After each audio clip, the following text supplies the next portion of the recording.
Bien, bonsoir à tous et bienvenue à cette première séance du nouveau cycle de l'Observatoire de la modernité que nous avons souhaité avec Jeanne-Marie Martin qui est ici présente et qui présentera d'autres séances. Nous allons alterner cette année dans la présentation.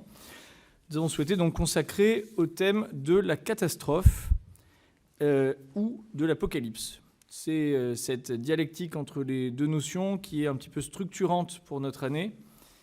L'idée étant bien sûr de répondre à l'ambiance collapsologue, pourrait-on dire, voire, mais ce sera un débat collapsophile, de la société contemporaine pour s'interroger comment les ressources de la théologie, mais aussi des différentes sciences humaines, confirment, infirment, interprètent cette notion de catastrophe et comment en particulier, du côté chrétien, la notion d'apocalypse, que l'on prend souvent pour synonyme, se révèle en réalité peut-être une forme d'antidote ou du moins de renouveau paradoxal d'une espérance.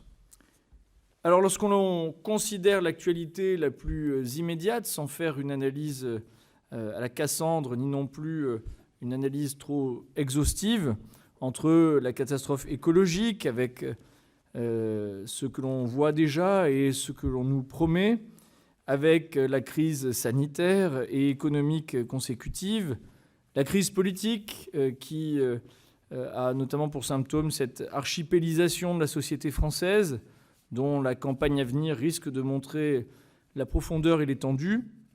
Et enfin, la crise spirituelle d'un monde qui, pour paraphraser Guillaume Cuchet, a cessé d'être chrétien, et pire encore, d'une Église toute sainte qu'elle est, qui a cessé d'être une épouse fidèle du Christ pour devenir une épouse adultère, pourrait-on dire, semant la désolation autour d'elle, comme demain nous aurons l'occasion de le voir tristement, et même tragiquement.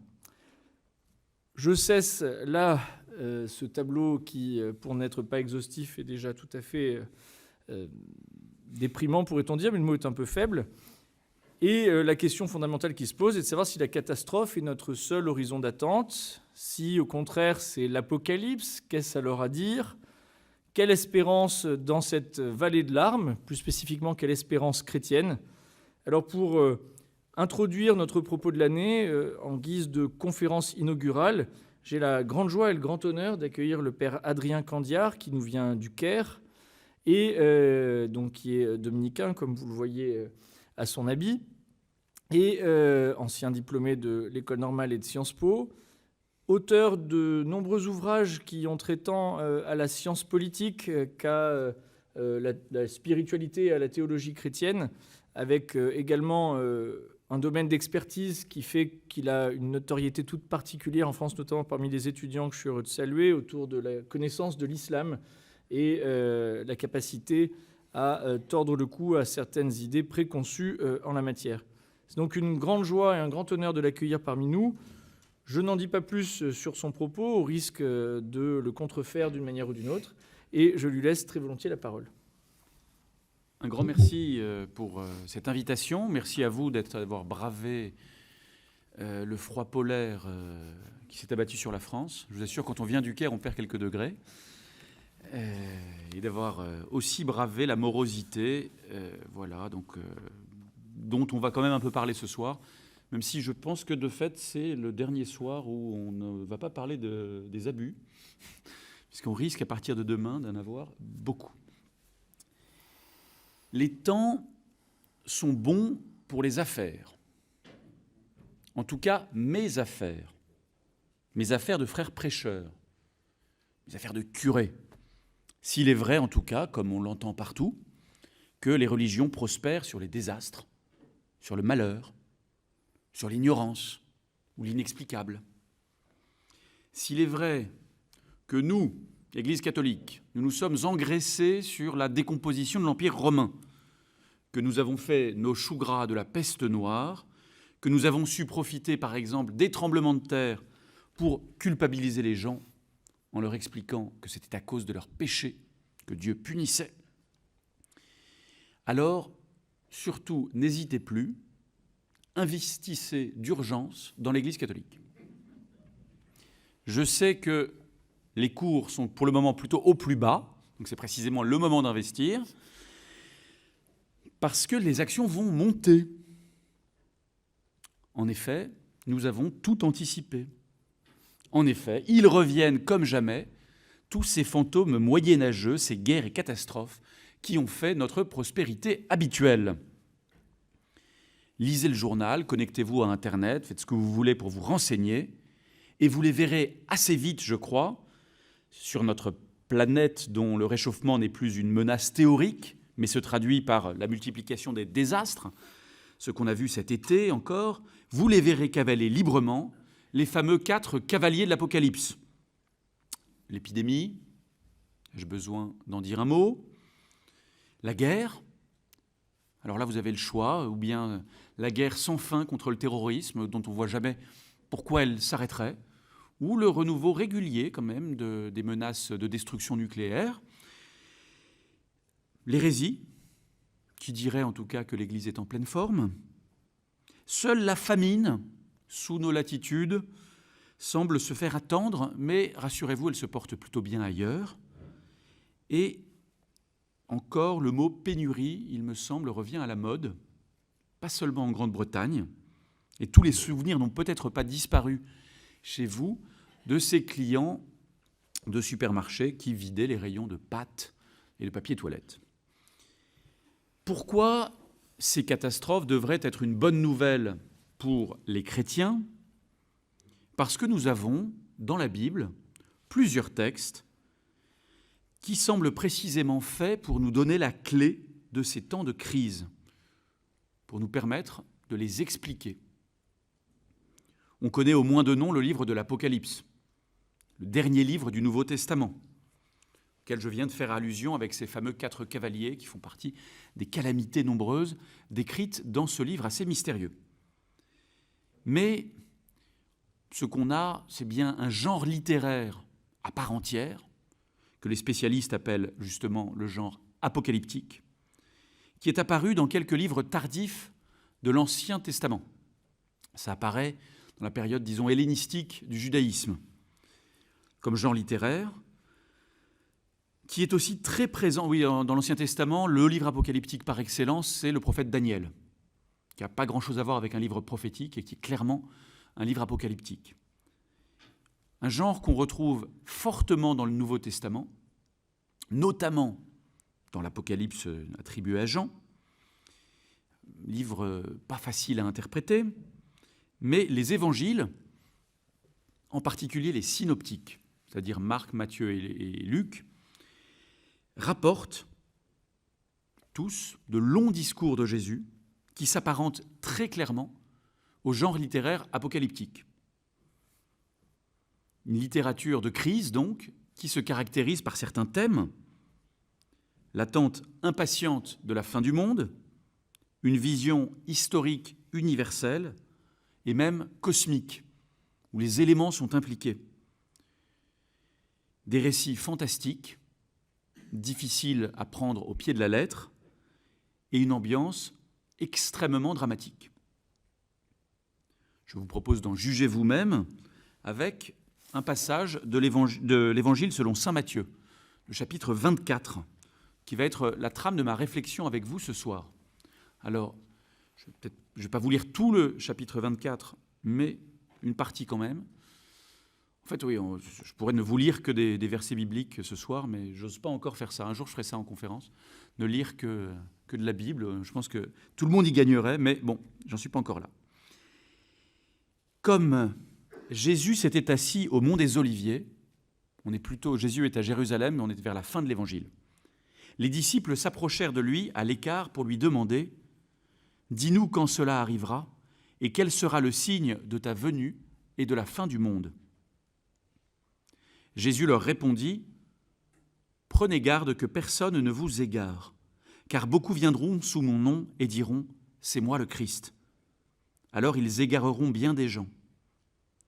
Vous allez entendre parler de guerre et de rumeurs de guerre.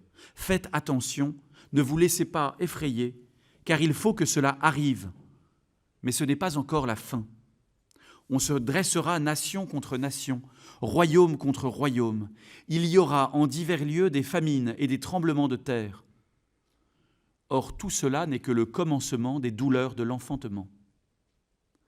Alors vous serez livrés à la détresse, on vous tuera. Vous serez détestés de toutes les nations à cause de mon nom. Alors ce sera pour beaucoup une occasion de chute. Ils se livreront les uns les autres, se détesteront les uns les autres. Beaucoup de faux prophètes se lèveront et ils égareront bien des gens. À cause de l'ampleur du mal, la charité de la plupart des hommes se refroidira. Mais celui qui aura persévéré jusqu'à la fin, celui-là sera sauvé. Et cet évangile du royaume sera proclamé dans le monde entier. Il y aura là un témoignage pour toutes les nations. Alors viendra la fin.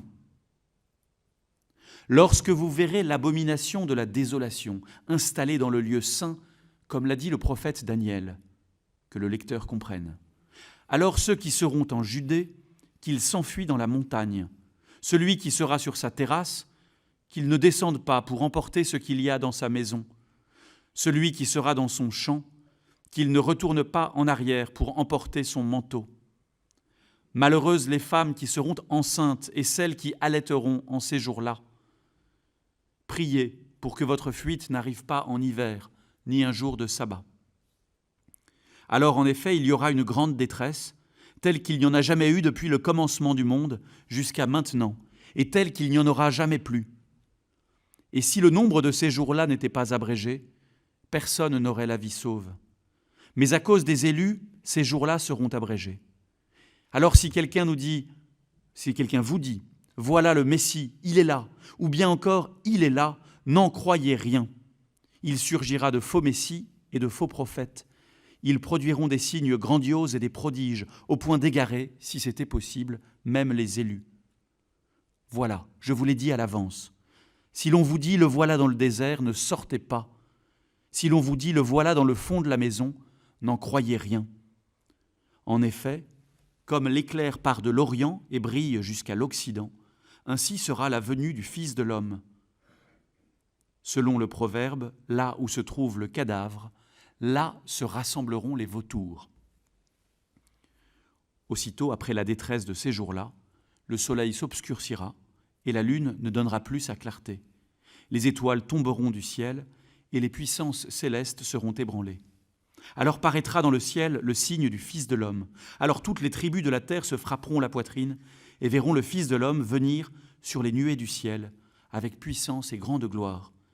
Il enverra ses anges avec une trompette retentissante et ils rassembleront ses élus des 4 coins du monde, d'une extrémité des cieux à l'autre. Je m'arrête. Je pourrais continuer, c'est un peu plus long. Mais vous êtes déjà dans l'ambiance. Si vous êtes dit, l'actualité est déprimante, on va venir au Bernardin, on va se remonter le moral, c'est peut-être un peu raté.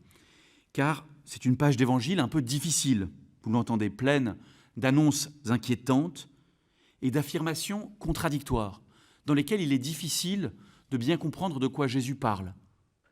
Apparemment, il se passe quelque chose en Judée, spécifiquement, et puis des signes cosmiques, le soleil qui s'arrête, il se passe des choses qui dépassent un peu la Judée, des guerres, mais pas seulement des guerres, et puis la venue du Fils de l'homme. Et tout ça a l'air complètement emmêlé.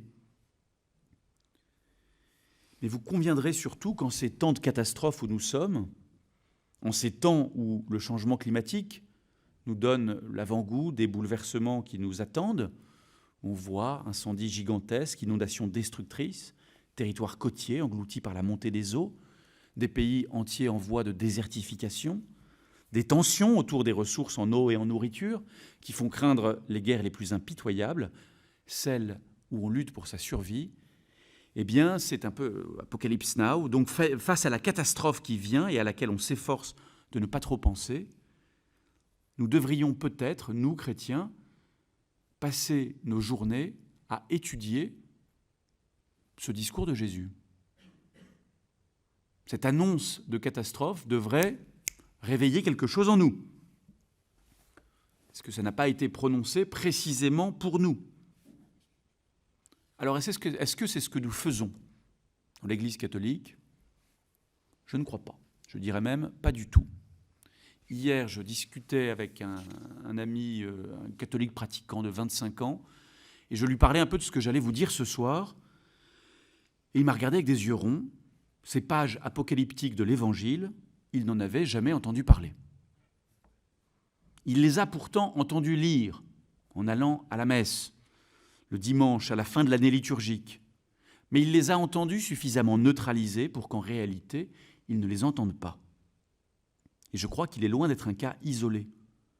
Ces pages de la parole de Dieu, dont nous avons certainement plus besoin aujourd'hui que jamais, quand nous avons devant nous rien de moins que le risque de notre propre destruction, nous nous sommes collectivement, mais aussi tacitement, sans doute inconsciemment, organisés pour ne pas pouvoir les entendre.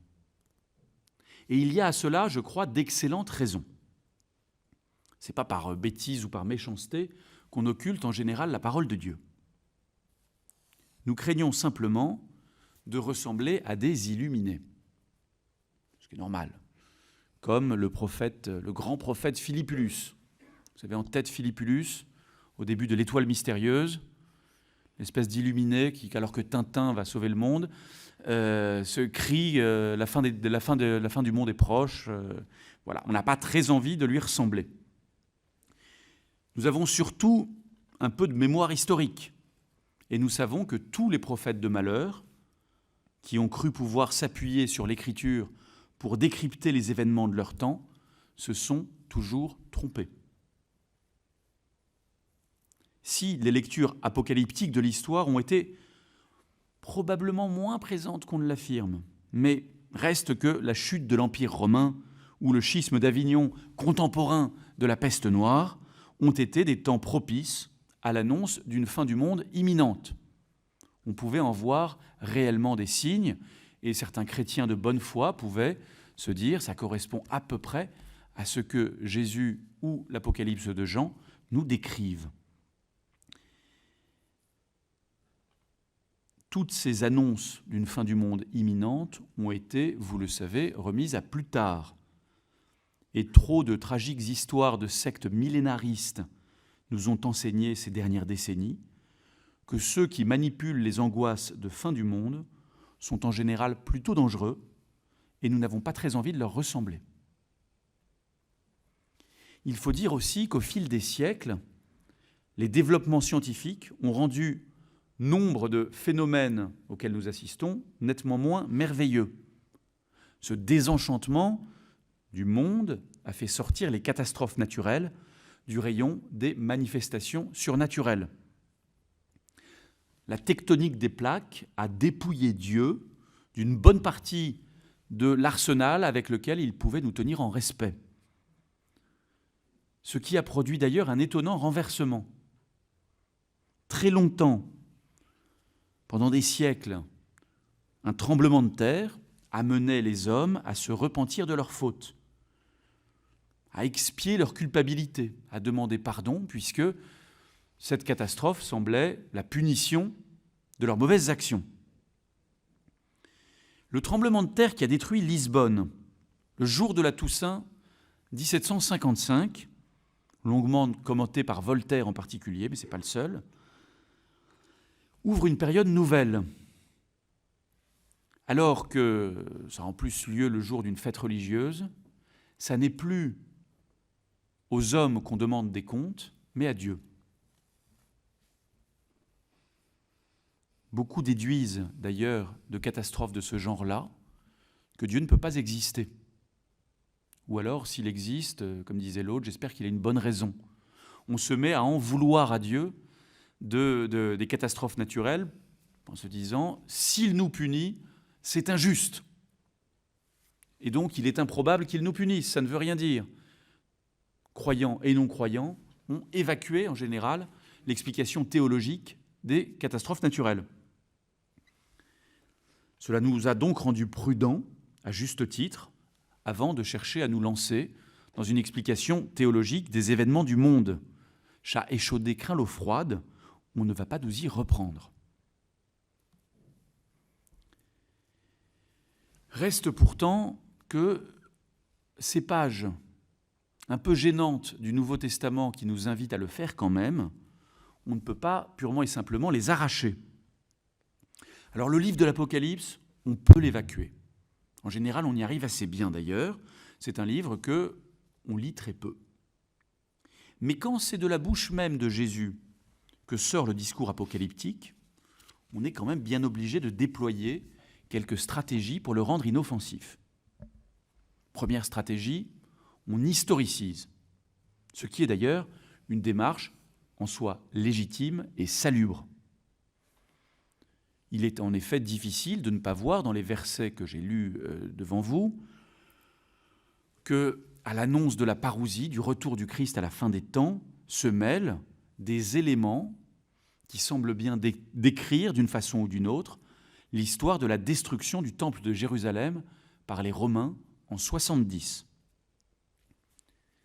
Alors que Jésus ait annoncé d'avance cette destruction, ou que les premiers chrétiens, traumatisés par un événement religieux de grande ampleur, aient cherché à méditer dessus dans la rédaction des évangiles, en tout cas, il est difficile de commenter ce passage sans mentionner la destruction du temple qui semble bien présente dedans. Mais réduire tout le discours apocalyptique de Jésus à une méditation sur la chute du temple, c'est d'une part renoncer à 2 versets sur 3 au moins, ce qui est quand même un problème, mais c'est surtout ne voir alors dans la parole de Dieu qu'une réalité morte, un témoin du passé qui n'a plus rien à nous dire de plus qu'un vestige archéologique. Ah, les premiers chrétiens étaient traumatisés par la destruction du temple. Grande nouvelle, très bien, ça ne nous fait pas vivre, ça n'a pas grand intérêt pour nous. L'autre stratégie, pour neutraliser l'inconfort de ces pages d'évangile, consiste à les spiritualiser, c'est-à-dire à lire tout ce qui concerne le monde et l'histoire comme une image de l'âme individuelle, de la vie spirituelle personnelle. La détresse que décrit Jésus n'est alors plus celle de l'humanité comme groupe, mais celle de l'âme humaine, de préférence la vôtre, attaquée par le péché et l'angoisse. Plus besoin alors de voir des signes, plus besoin de chercher à comprendre, tout ne renvoie qu'à notre propre vie. Les événements du monde ne sont pas concernés. On peut les laïciser intégralement, les expliquer par l'économie, la sociologie, la météo, tout ce que vous voulez. On n'a plus besoin du tout de mettre de la théologie dans l'histoire des hommes. C'est une lecture certainement valide et utile. Comme la lecture historiciste, je ne suis pas en train de dire que c'est interdit de faire ça.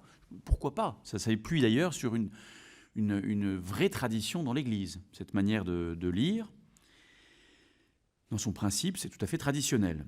Je n'aurais qu'une chose à lui reprocher, ce serait de laisser croire qu'on a ainsi parfaitement résolu le problème, que ces pages n'ont rien d'autre à dire. Il se peut bien que la désolation ainsi décrite soit aussi celle de l'âme. Mais on ne peut pas bâtir un christianisme purement spirituel, un christianisme sans eschatone, sans fin du monde, où la mort individuelle remplace la fin du monde, un christianisme sans histoire du salut, un christianisme qui n'est qu'une variante de je sais pas quoi, du bouddhisme zen tel qu'on le décrit en Occident, parce que le vrai bouddhisme est encore une autre histoire. On ne peut pas faire ça sans risquer de changer profondément la nature du christianisme. On ne peut pas si simplement, sous prétexte que ça nous embarrasse, faire une croix sur cette réalité historique, aussi certaine que peut l'être une réalité historique. Jésus a bien parlé de la fin des temps. Tant pis pour nous si ça ne nous plaît pas. Le Jésus historique en a absolument parlé. Il n'y a pas un exégète qui pourrait dire le contraire. Et alors, le paradoxe, vous le voyez, c'est que nous héritons de quelques siècles de patiente neutralisation du discours apocalyptique de Jésus, précisément quand l'actualité nous y renvoie ou pourrait nous y renvoyer.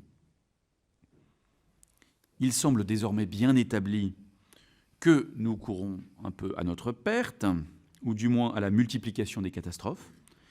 Et alors, la foi chrétienne n'aurait rien à dire là-dessus.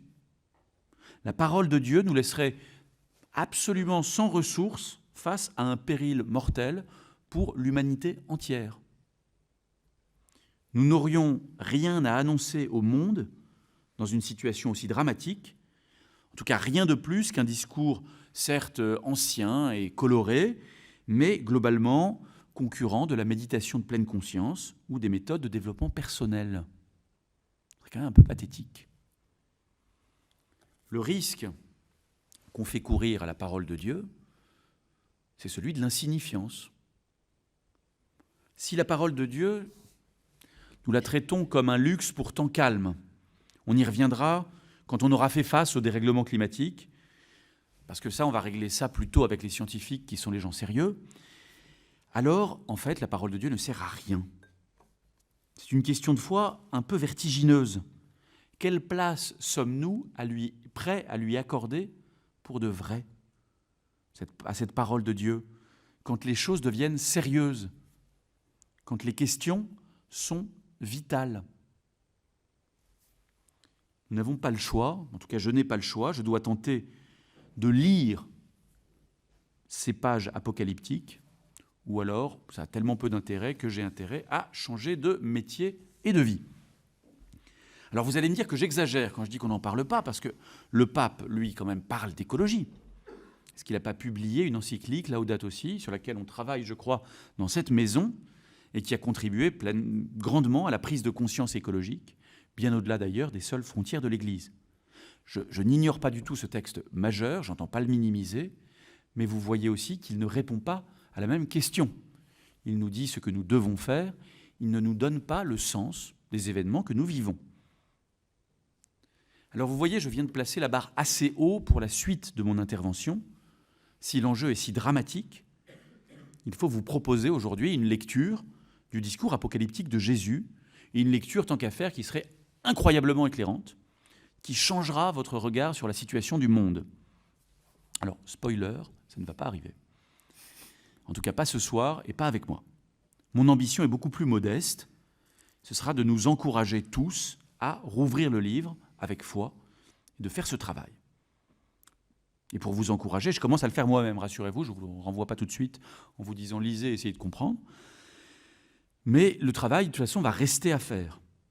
D'ailleurs, ça tombe bien, puisque donc les Bernardins, vous l'avez entendu, ouvrent un cycle toute l'année sur ces questions, la question de la catastrophe.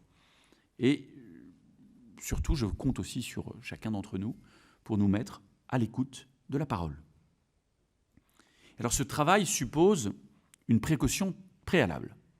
Tout ce que j'ai dit sur le fait que on s'était quand même beaucoup trompé en annonçant la fin du monde, je ne l'oublie pas. Il ne faut pas l'oublier.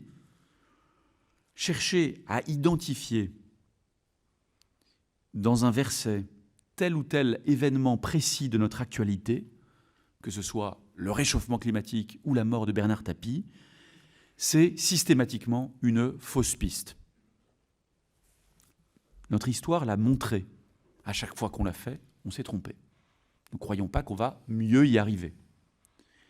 Cette quête-là, se dire « Ah, ce verset-là, c'est exactement ce qui se passe aujourd'hui et ce qu'on voit. Et la bête, je ne sais pas quoi, c'est Internet. » On arrive à chercher des identifications de ce genre. Ça m'évoque ce personnage de Guerre et Paix de Tolstoï, un personnage très attachant par ailleurs, le comte Pierre Bezoukov, qui a une progression mystique au cours du livre, enfin, qui découvre la foi et à qui quelqu'un d'assez mal inspiré fait découvrir le livre de l'Apocalypse, et avec de très savants calculs. Vous savez que l'Apocalypse parle d'un animal fantastique de la fin des temps qu'on appelle la bête, et l'Apocalypse dit son chiffre est 666. Et voilà donc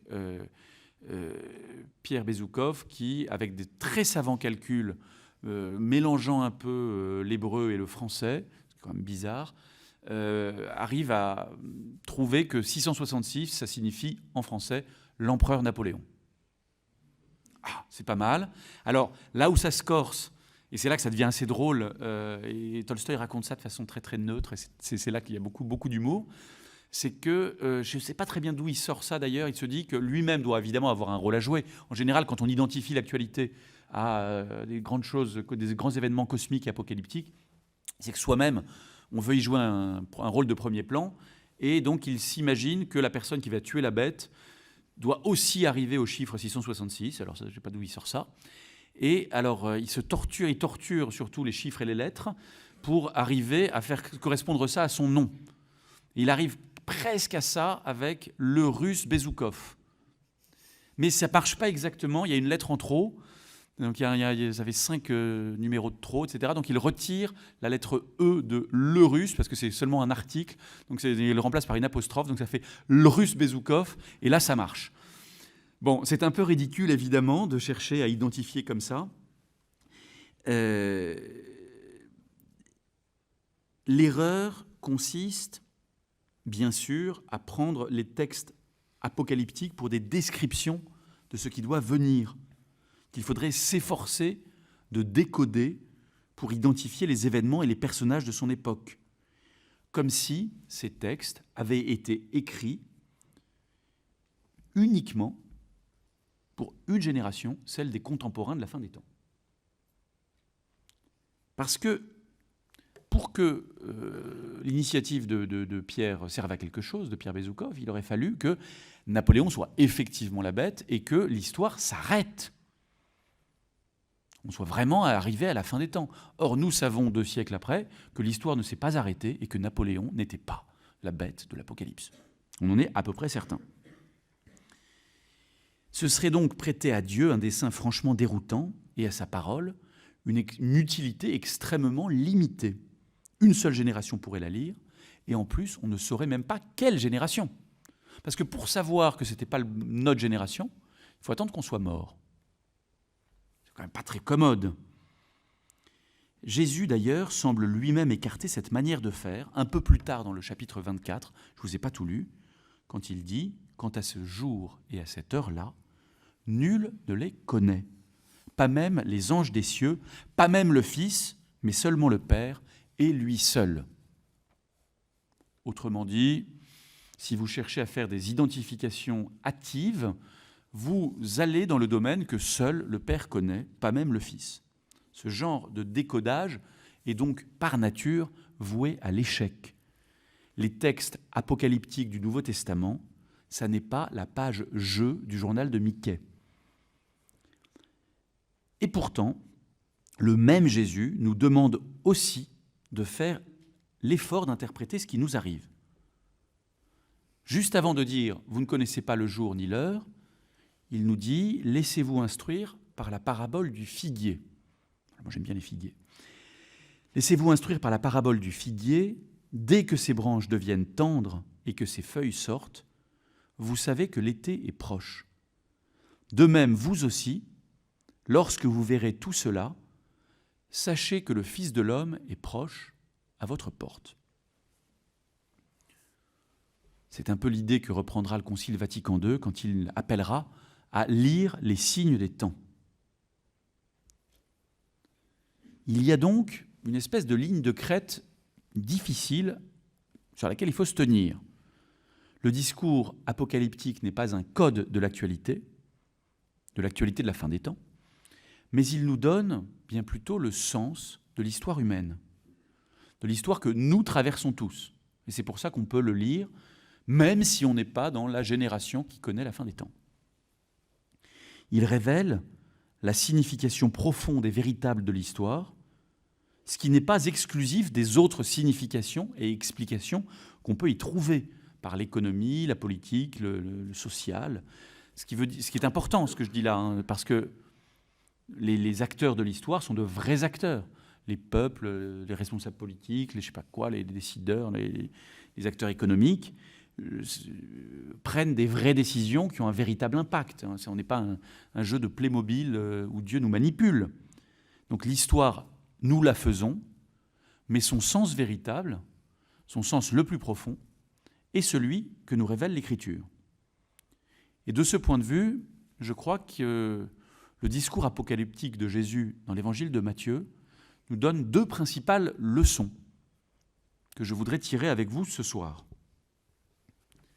La première de ces leçons, c'est que l'histoire humaine et l'histoire du salut, ça n'est pas un long fleuve tranquille. Alors vous allez me dire jusque-là, ça n'est pas un scoop, mais cela va un petit peu plus loin. Jésus prévient ses disciples que l'annonce de la bonne nouvelle,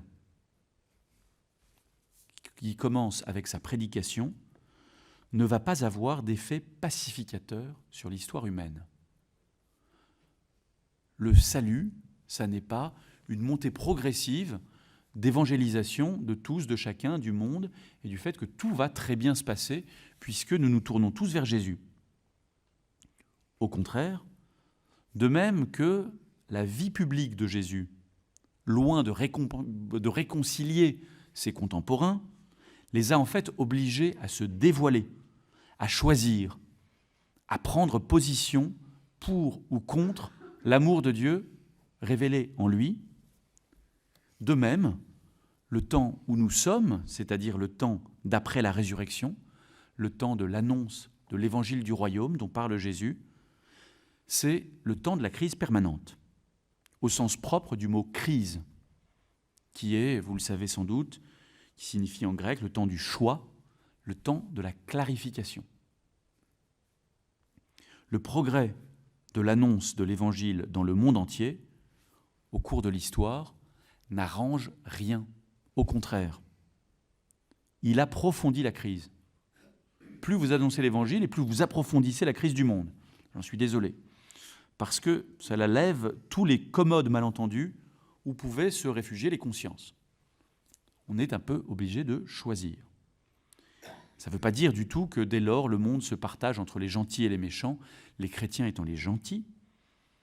Ça n'est pas une histoire de camp, d'appartenance, d'identité.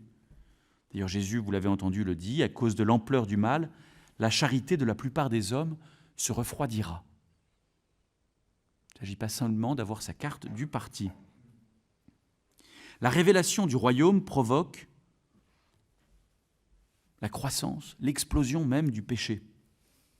Alors que ce péché puisse provoquer des guerres, on le comprend assez bien. On voit bien comment une série de choix individuels finit par faire une société avec ses tensions, ses haines, sa violence. On voit moins comment ce péché peut avoir, au-delà des conséquences au niveau humain de l'histoire, peut avoir des conséquences sur la nature, des conséquences cosmiques. Ou du moins, en fait, on commence tout juste à le comprendre.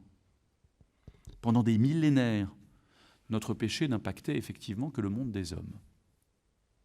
Que le monde se déployait tranquillement à l'intérieur, le monde des hommes qui se déployait, tranquillement à l'intérieur d'un cadre immuable, celui de la nature. Et donc on pouvait se faire du mal à l'intérieur de ce cadre-là, qui lui ne bougeait pas et nous regardait avec plus ou moins de bienveillance. Ce à quoi nous assistons aujourd'hui, par le dérèglement climatique ou l'extinction de la biodiversité, c'est au débordement du mal, depuis le monde humain jusqu'à la nature elle-même. Une attitude d'avidité, de démesure, de la part d'êtres humains, conduit à des conséquences dramatiques, bien au-delà de la sphère humaine. On le voit, tiens, ça revient. Vous voyez d'ailleurs que dans le discours apocalyptique, guerre, persécution, catastrophes naturelles sont étroitement mêlées. Tout ça va ensemble. Et je crois que, de fait, on s'aperçoit que les choses peuvent être reliées entre elles. Alors peut-être êtes-vous un peu inquiet en m'écoutant, parce que vous allez dire, mais comment ça? Le péché serait la cause des catastrophes naturelles? Est-ce que je ne suis pas en train de vous repasser un vieux plat bien refroidi, un retour au bon vieux Moyen-Âge dans sa version la plus caricaturale, avec la catastrophe comme châtiment du péché? Pas du tout. Pas du tout. Ici s'impose, je crois, une distinction assez essentielle et qu'on ne fait pas assez, entre le châtiment du péché et la conséquence du péché. Il ne s'agit pas de dire que les catastrophes naturelles, les méga-feux, les inondations, etc., nous viennent parce que Dieu décide de nous punir. Certainement pas. Mais il n'en reste pas moins une conséquence, à peu près incontrôlable, de l'action humaine. Et là-dessus, cette distinction-là me paraît essentielle. Pourquoi ? Parce qu'elle souligne un contresens ultra fréquent sur ce qu'est le péché.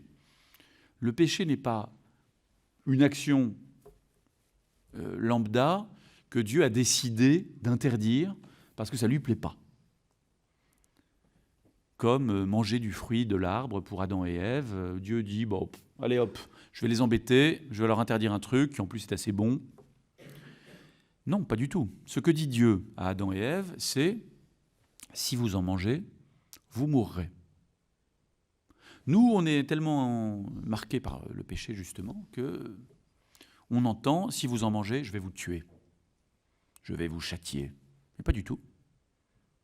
Dieu ne les menace pas, il les prévient. Si vous mangez de la mort au rat, ça ne va pas être bon.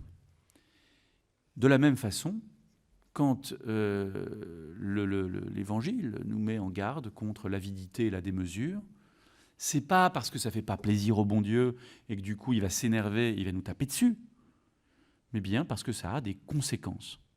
Et nos actes ont des conséquences et des conséquences graves qui nous dépassent. Et c'est d'ailleurs ce qu'on craint. Alors moi je suis pas du tout un spécialiste du climat, mais on voit bien le côté dérèglement qui peut aller bien au-delà de ce qui serait prévisible. D'où énormément d'inquiétude, d'angoisse. On se dit, mais qu'est-ce qui va se passer ? En fait, personne ne peut répondre à cette question. Heureusement, je vous ai promis une deuxième leçon que je trouvais dans ce discours apocalyptique de Jésus. C'est que, manifestement, l'essentiel pour Jésus, ça n'est pas les catastrophes.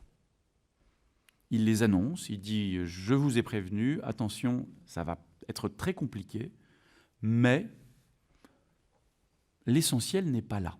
Ce dont parle Jésus d'abord, c'est de la venue du Fils de l'homme, de sa venue à lui, de son retour glorieux. Et je crois que c'est important, ce décentrement-là est important, parce que les catastrophes dont je vous entretiens ce soir longuement, peuvent nous fasciner, elles peuvent nous désespérer.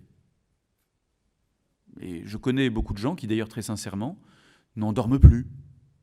Ils disent, mais voilà, qu'est-ce qu'on peut faire ? Et ils ont des raisons, d'ailleurs, je ne dis pas le contraire. Mais ce que nous dit Jésus en nous révélant le sens de l'histoire, c'est que la catastrophe, ça n'est pas encore la fin, comme il dit. Ça ne sera pas encore la fin. Ça n'est pas encore le but. Ça ne s'arrête pas là. Il y a quelque chose au-delà de la catastrophe. Et il prend l'image que vous avez entendue des douleurs de l'enfantement. C'est le commencement des douleurs d'un enfantement. Une image qu'on retrouve à plusieurs reprises dans le Nouveau Testament. Saint Paul l'emploie pour parler des difficultés que vivent les chrétiens, en disant « mais ça, c'est le monde qui est dans les douleurs attendant la révélation des fils de Dieu. C'est nous qui sommes en train de naître comme fils de Dieu, tel que Dieu a voulu que nous soyons. » Et c'est aussi une image qu'on trouve dans l'évangile de Jean, très nettement, sauf que Jean la réserve à la passion du Christ. C'est dans le dernier repas de Jésus que Jésus dit à ses disciples, leur annonce qu'il va leur être enlevé. Alors les disciples ne comprennent pas très bien de quoi il parle, mais on sait bien après coup qu'il parle de la passion, de sa mort. Et là-dessus, Jésus prend l'image des douleurs de l'enfantement, annonçant que ça va de fait pas être très drôle, mais que la résurrection est au bout.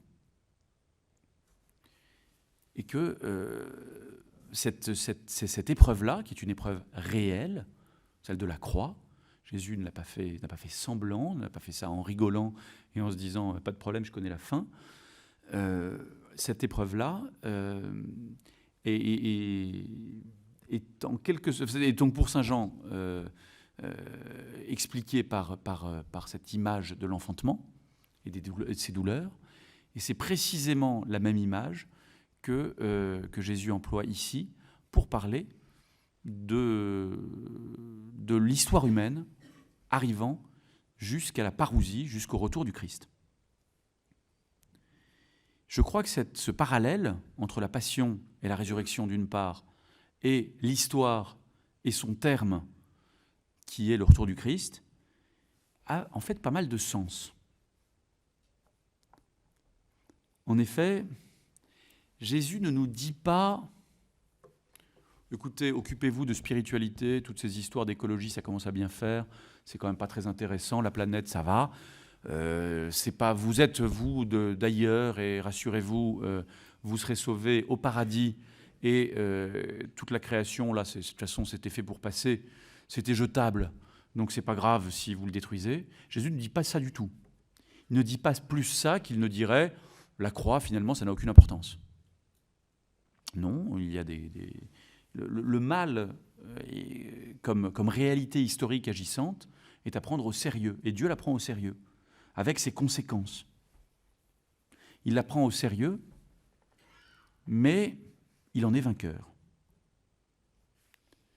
Ça veut dire que la préservation de la nature est un élément essentiel, important, qui n'est pas pour autant une fin en soi, qui n'est pas le seul but de la vie humaine. Il y a une victoire finale qui est plus grande que simplement préserver la planète, ce qui est déjà donc un bon objectif. Et nous n'avons pas à désespérer. Pour conclure, je voudrais conclure avec un peu d'exégèse sauvage. L'exégèse d'un verset que j'ai lu tout à l'heure, qui m'a toujours paru un peu étrange. Et je me suis dit, tiens, on va en profiter pour creuser la question. Ce proverbe que Jésus semble citer, alors c'est un proverbe qu'on ne connaît pas par ailleurs, mais ça a l'air d'être... voilà. Là où est le cadavre, là se rassembleront les vautours. Un peu étrange quand même, cette phrase de l'Évangile. On n'a pas l'habitude d'entendre Jésus nous parler comme ça. Alors, si vous lisez les exégètes contemporains, en général, ils vous diront, c'est un proverbe que Jésus emploie qui dit, en gros, il n'y a pas de fumée sans feu. Il est en train de parler de la révélation du Fils de l'homme en disant, vous ne pouvez pas la louper. De même qu'on ne loupe pas un cadavre puisqu'on voit tous les vautours qui s'y rassemblent. Alors, pour être franc, ça me paraît un peu étrange. Que Jésus, pour nous dire un truc aussi banal, emploie une image aussi glaçante, aussi marquante, avec des mots comme celui de cadavre, qui renvoie d'ailleurs un peu quand on pense à la passion, puisque je le faisais il y a un instant, peut nous renvoyer à autre chose. Et puis il y a le problème des vautours. C'est qu'en fait, en grec, il n'y a pas le mot vautour. Pourquoi on met vautour ? Parce qu'on se dit c'est comme ça que ça a du sens. Mais en réalité, le grec dit aigle. Et quand on va voir les pères grecs, donc ces pères de l'Église qui commentaient l'Évangile sans traduction, pour eux, il n'y a absolument aucun doute, il s'agit d'aigle. Et comment on le sait ? Parce qu'évidemment, les vautours, c'est quand même pas très positif, comme image. En revanche, pour eux, ils identifient presque systématiquement les aigles aux chrétiens, aux élus, à tout ça, en leur prêtant tout un tas de qualités, comme la vision de loin, enfin toutes ces choses-là. Il s'agit pour eux clairement d'aigles. Ils ne se posent pas la question, ils n'envisagent pas que ça puisse être des vautours attirés par un cadavre. Sans doute parce que clairement en grec, ce mot veut dire aigle et pas vautour. Ces aigles donc, alors nous on trouve ça bizarre, ces aigles rassemblés autour d'un cadavre. Pourquoi se rassembleraient-ils autour d'un cadavre ? Ça n'a pas de sens effectivement, sauf si ce qui se joue là, c'est encore et toujours la croix. Que ce corps autour duquel se rassembler, c'est celui du Christ mort et ressuscité, qui agrège à lui-même, à son propre corps, les fidèles qui se rassemblent non pas autour d'une espèce de grande victoire triomphale, mais bien qui se retrouvent autour du signe de la croix. Ce qui est en jeu alors, c'est la fidélité à ce Dieu que nous avons d'ailleurs dépouillé de toute sa causalité, de son caractère, d'hypothèses nécessaires pour expliquer le monde, ce Dieu plus vulnérable que jamais. Ce qui est en jeu, c'est la fidélité au crucifié, seul vainqueur des puissances de mort. Je vous remercie de votre attention. Merci beaucoup.